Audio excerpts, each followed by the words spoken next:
ராமேஸ்வரம்னாலே பாம்பன் பாலம் தனுஷ்கோடி மட்டும் தான் நினைக்கிறீங்க.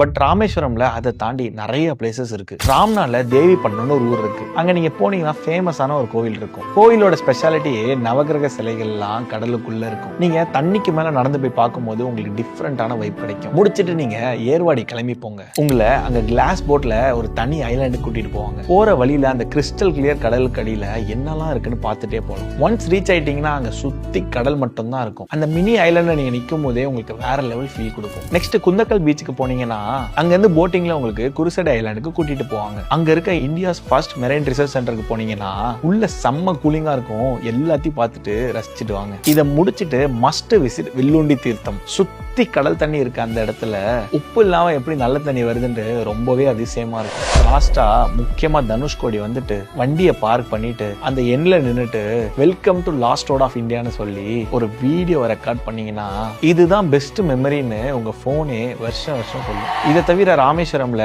ஜெட்ஸ்கி, ஸ்கூபா டைவிங், ஸ்னார்க்லிங், கயாக்கிங்னு ஏகப்பட்ட வாட்டர் ஸ்போர்ட்ஸ் இருக்கு. அண்ட் இது தவிர ராமேஸ்வரம்ல Kushi beach, Abdul Kalam memorial, Ariyaman beach, Ramar பாதம்னு ஏராளமான பிளேசஸ் இருக்கு. நீங்க ஃப்ரெண்ட்ஸ், ஃபேமிலி, கப்பல்ஸ்னு யார் கூட போறீங்கன்னு சொல்லுங்க, நான் கம்ப்ளீட் ஐட்னரி தரேன். இல்ல நீங்களே தனியா போறீங்கன்னு சொன்னீங்கன்னா உங்க குரூப் சைஸ்க்கு ஏற்ற மாதிரி நம்மளே வண்டி அரேஞ்ச் பண்ணி தரலாம்.